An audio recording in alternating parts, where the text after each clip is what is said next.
Hey, how are you guys doing? So, I've been going through a spiritual awakening for the past 5 years, since 2020, and it's an extremely difficult process. Like, you shed in layers of yourself, and you literally feel like you're dying at times.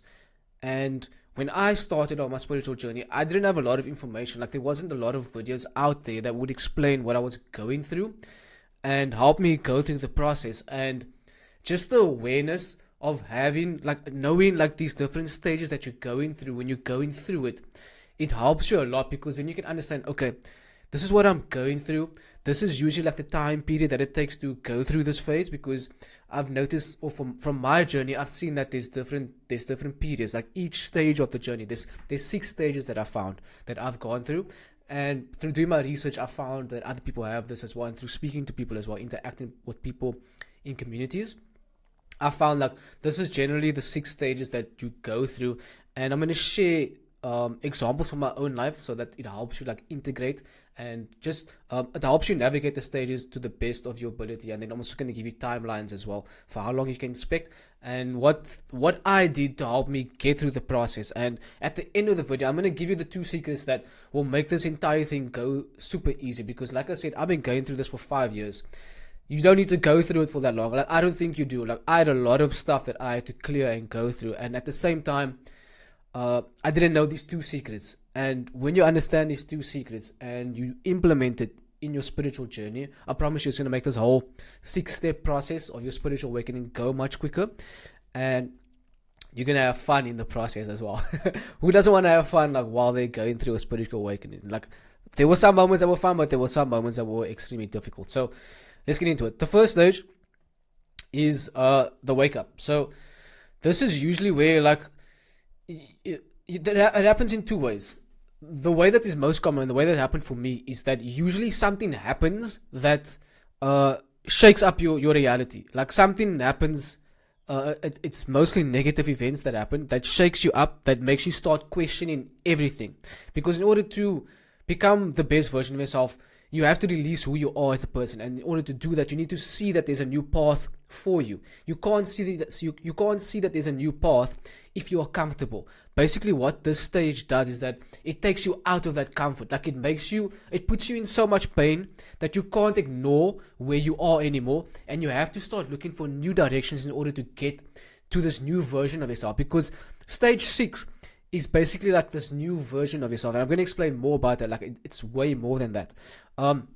So I'll give you an example from my life. For me, this happened in 2020. It was COVID at the time. I was working a corporate 9 to 5 job. COVID happened, everything shut down. I started working from home. When that happened, my entire reality, I started questioning everything.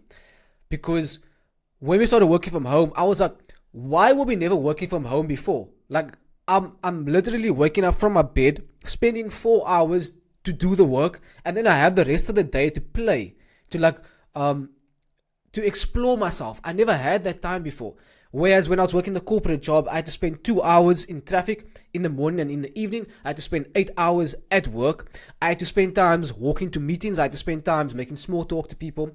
Like, you don't realize all of these things if you're in it. And so when I was out of it, it made me question everything. And I was like, I never want to go back into a corporate office again. Like, this doesn't make sense. Like, why are we not working from our laptops? Why are we not doing this? Like, why were we never doing this?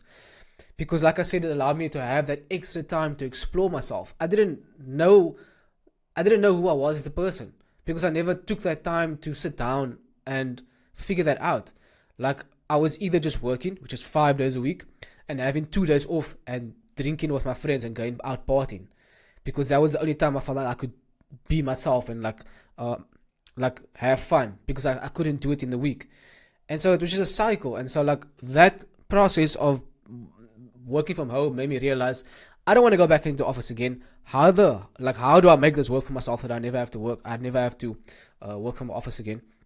At the same time, it made me realize that I can't rely on a corporate job for my income anymore, because so many people were laid off. Like, I'm from South Africa, and there was every single corner that you went to, every single traffic light. You guys call it traffic lights, South Africans call it robots. Every robot or traffic light we went to, there was homeless people over there begging. And that made me realize, like, you can't you can't rely on a job anymore. Like a job will let you, it doesn't matter how long you've been with them, they will let you go in an instant if they're not making money. A business is there to make money. That's what a business is. And if you don't fit in with that, they will cut their ties with you. It doesn't matter who you are. If you are not valuable to them and if they don't see your value, they'll let you go immediately. And so the wake up call is just there. It happens. It seems like a negative situation, but in hindsight, it's actually a positive situation because it makes you change your viewpoint, change your perspective. What else can I do? And so, like when that happened for me, I looked somewhere else, and I'm like, how do I get out of a job? Like, how do I work from my laptop for the rest of my life? So that is the first thing. That is the first step in the spiritual awakening. So there's, like I said, there's two ways this happens. It's like a negative event like that. It could be for you like you go through a bad breakup, like anything negative. You get into a car accident, like just something that seems negative in the moment, and then it makes you shift your vision to another reality for yourself, like doing something else for yourself that isn't the same anymore. The second way that this can happen to you is a non-spontaneous one, and this is basically where, so Eckhart Tolle, in his book The Power of Now, he said that he had a non-spontaneous or instantaneous awakening, and basically it just happened in an instant for him. So he didn't go through any negative events. He just woke up one day and then he went into stage 2, which I'll go into stage 2 now, and that's more uncommon. That usually happens to like enlightened beings, like Eckhart Tolle, and then Michael Singer, I think his name is. He's the author of the Surrender Experiment. That happened to him as well. Like it happened to him in a moment when he was in his living room. And so like either a negative event, like a negative event, or it just happens to you instantaneously. The next part on the spiritual journey, number 2, is that you feel this bliss. Like you start feeling connected to everything. Like I just wanted to be in nature. I didn't want to be in the city anymore. I was living in Cape Town at the time. And like I just wanted to be out of the city. Like it was just too much. Like it felt extremely overwhelming. This is where like your heart opens, you start expanding, you start feeling joy, you feel like you're one with everything, and it just it's a good period. Like synchronicities also happened for you. Like it just felt like everything was happening for me. Like sorry, I forgot to say the timeline for this. So the wake up, the timeline that you can expect is like for me it was like 2 months, and so it can happen with days, weeks, or months. Like it was 2 to 3 months where I had that, and then I started shifting my direction towards what else can I do. Then I started to get into stage 2, which is feeling one with everything, and this can also be weeks or months. For me, this was a couple of months. This is just like where everything was in flow. Like there's a saying, like when you need the teacher, when the student is ready, the teacher shows up. And like at that moment, there was just things that were being put in front of me that were exactly what I needed. Like I knew that I had to get into digital marketing because I wanted to understand, how do I work from my laptop forever? And my perspective at the time was that I had to become an entrepreneur. And so I was like, how do I become an entrepreneur? Like, what do I need to learn? And so the first step that I told myself is that I need to learn digital marketing. Like, how do I market on the internet or make my own money so that I don't have to work a job ever again? And everything was happening. Like, I found this community. Literally, a YouTube ad was put in front of me that was exactly what I needed. Like, what this guy was saying was exactly what I needed. And I bought into that membership stuff that they were offering, and I taught myself a lot. I learned whatever they were teaching. And, like, everything was just flowing. Like, it's a beautiful period that happens. And, like, you want to stay in this period forever. But at the same time, you're going to get to the third period, which is the dark night of the soul. And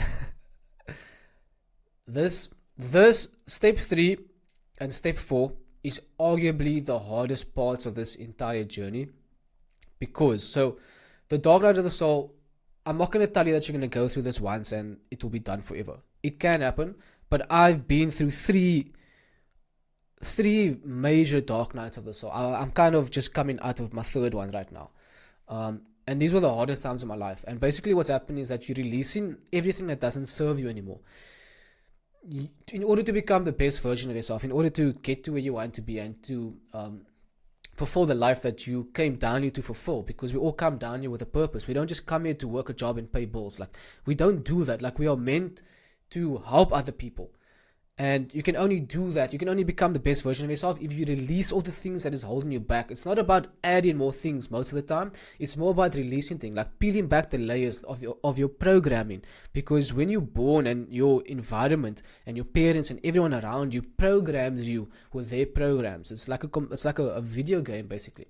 And your goal, if it's not serving you, is to remove that programming. And so like you want to become aware of those layers that are not serving you anymore. And that is what the dark night of the soul.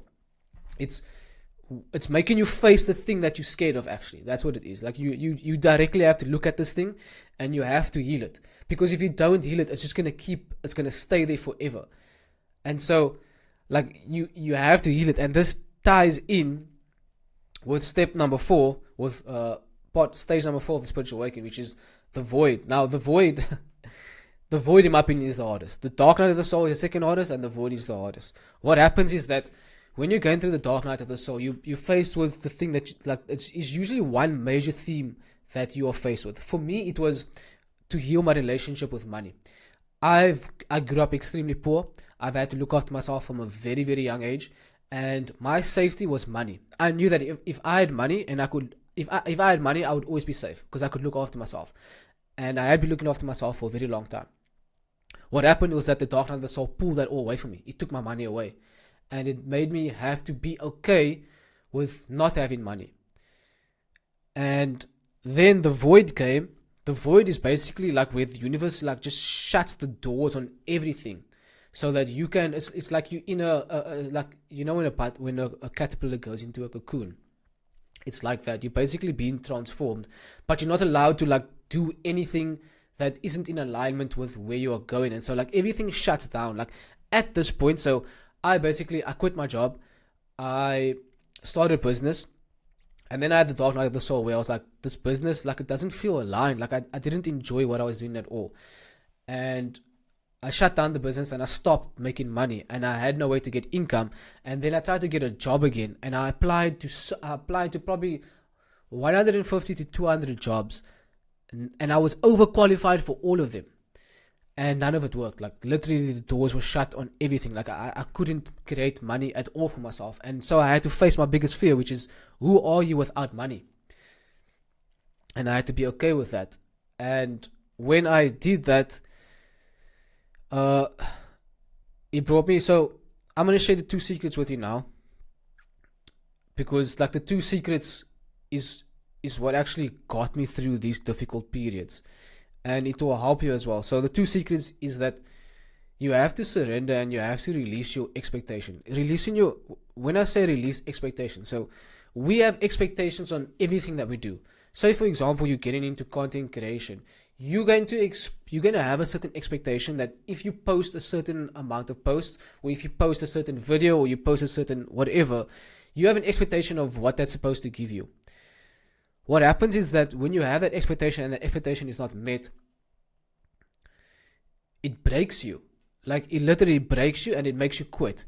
And the only way you fail anything is if you quit. If you look at any successful person that you look up to, I look up to Elon Musk, I look up to Mr. Beast, the YouTuber, I look up to Alex Hormozi, I look up to Iman Gadzhi. These are all business people that I look up to. If you look at their journey, the reason why they are where they are is because they did not quit. They found what they love, they did it every day for as long as they could, and they didn't quit. Like fundamentally, it's those 3 things. And so when you have an expectation, it messes with you, because then you start doubting yourself, then you start overthinking things, and eventually what happens is that one thought of doubt plays into your mind throughout until you quit. And so you have to release your expectation on everything. You have to just surrender into this process and go with it, and surrendering doesn't mean that you just give up. Like I thought it was that. I thought, okay, let me just give up and not do anything. It doesn't mean that. You still need to take action. Surrendering basically means that whatever is put in front of me, I'm going to do it to the best of my ability as if I chose it. And then at the same time, I'm going to have zero attachment about what this action leads to and where this takes me. Because at the end of the day, like we think that we can control things, and we think that we are choosing our path, and to an extent we are with the actions that we take. But at the same time, there's life, and life knows more than us. Like God, source, universe knows more than us. And you will get more of what you want if you just surrender and go with the flow and do what's in front of you to the best of your ability with zero attachment to the outcome, than if you keep trying to fight your way of what you want to do. Because I've done that. I've done it for 5 years. I've tried to fight my way into making things happen for myself. I've done the path that everyone does, like where they want to get achievements, they want to become an expert, they want to become an authority. I've done all those things. Like I've worked with 6, 7 figure, 8 figure, 9 figure companies growing their YouTube channels, getting them more leads, getting them conversions, making them more money with YouTube. That is what I want to do. Like I love YouTube. It's what I've dedicated my life to over the past 3 years. But I don't care about that anymore. Like this next stage of my life is completely different. And so, sorry, I took a tangent there, but you're basically in this void, and the void can last. Sometimes it can last a year.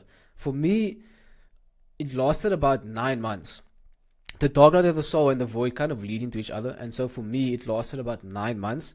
And I eventually just surrendered. I was like, okay, I'm gonna do what is put in front of me to the best of my ability, and I'm gonna have zero expectation about where that leads me.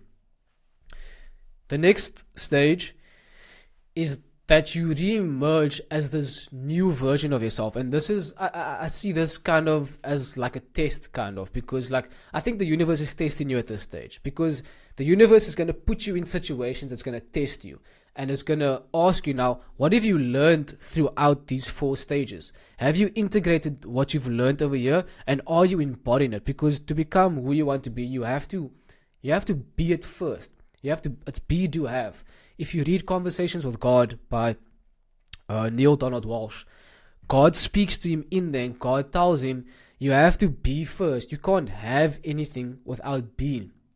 And so over here, you are embodying the things that you've learned throughout these previous stages. And the universe is going to test you. Like, it's going to test you. It's going to be difficult. It's going to be very, very difficult. It's everything that you try to get away from here. So when you feel one with everything, like I just wanted to get away from the city, I wanted to get away from people, I didn't want to deal with anything that felt like it was bringing me down. I just wanted to be in nature, and I did do that. Like I went and I got a tent in the forest, and I just worked on my laptop in a forest. And then at this stage, I wanted to come back into the city because it just felt right. And I came back into the city, and then all the things that tested you before, like all the things that pissed you off before, it comes up here so that it can see, like, how do you deal with this now? Like, have you actually got the tools and the capability to deal with these things? Because without this, you can't get to stage number 6. And so stage number 6 is where you are in alignment and you're in flow. And you live from your soul purpose, and you move in rhythm with your higher path. And I find that stage 3, 4, 5, and 6 is a continuous cycle. Like, I think you go through these 2 stages first, number 1 and 2. And then I think after that, you continuously, or this is my experience, I've continuously gone through these 4 stages. I've continuously gone through dark nights of the soul when I've needed to be upgraded and my life needed to change. I've continually had the void, like I literally just came out of the void. You in stage number 5, which is embodiment, which is where you've been tested. Like, can you actually embody this person that you want to be? This is what I'm going through. That's why I'm making these videos, because this is the path that I want for myself. Like, I want to share what I've gone through. I've gone through a lot in life, and I feel like I have a lot to share to help people. And so you go through these stages over and over and over again. And I don't think that the worst thing you can do, like, this is from my experience, because like I said, I've been doing this for 5 years, and it didn't have to be 5 years. It could have been shorter if I just surrendered and I released expectation. But at the same time, don't place a timeline on what's happening to you. Like, have the awareness that, okay, I'm going through the dark night of the soul, but just do the work that's necessary. Like, face the things you don't want to face. Stop drinking alcohol. Stop drinking caffeine. Stop going out with your friends. Like, just be with yourself. Like, who are you when no one's around? And do you feel comfortable with just sitting with yourself? you're not going to know like what you need to work through if you don't do that. If you're constantly distracting yourself, if you're constantly on TikTok, if you're constantly watching YouTube videos, if you're constantly distracted, how are you going to get the signals of what you need to heal? And if you don't heal, you're just going to be stuck, because you have to heal these things so that you can become the best version of yourself, so that you can be and embody it. You have to remove those layers, but you can't do it if you constantly not allowing yourself to understand what you are going through and feel it. You have to feel it, because it's emotions. Emotions is just energy in motion, and you need to let it pass through your body. So those are the 6 stages. I'm going to share some tips now of what actually helped me. So the first thing, like I said, I stopped drinking. I stopped going out. I stopped drinking caffeine, because all of these things distract you. It stimulates your mind, and you basically don't want any stimulation. Like you want to be with yourself. You want to journal every day. You want to meditate every day, because what meditation does, like meditation is actually the key to going through this entire process way easier, because what it does is that it allows you to not associate yourself with your thoughts. You are not your mind. Your mind is there to protect you. Our mind has been developed over thousands of years to protect us. Your mind is a great tool, but it's just a tool. It's not meant to control you. You need to disassociate yourself from your thoughts, because your mind is always trying to just protect you. And so your mind's trying to keep you safe. And so it's always going to tell you things that keep you safe. The people that have success in this life, they didn't listen to their mind. They listened to their heart, and they followed their intuition, and they put in the work. And they went through this process. Like, no matter what entrepreneur you speak to, they cannot call themselves spiritual, but I guarantee you each of them have gone through this process in some form. Because, how do I know this? Because there's this thing called the emotional cycle of change. I actually have a picture of it on my desk. Every entrepreneur, every business that you start goes through this. It's uninformed optimism, which is step 1, which is where like you have this excitement to start something new. It's like a new business opportunity or like a new job. Then it goes to informed pessimism. This is where you see all the limitations with this business model or with this job. It's like when you get accustomed to it, and then like you're like, oh, I hate this colleague, or this colleague is difficult to work with. This business model is difficult to do. Like you get informed about all the difficulties that surround that job or that business. Then it's the value of despair. The value of despair is this part over here, the dark night of the soul and the void. The value of despair basically means you want to quit. Like this is the point where you've tried, you felt like you've tried everything, and it's not working out for you. And this is where most people quit. They don't come out of this stage. They don't do the work to face the dark night of the soul.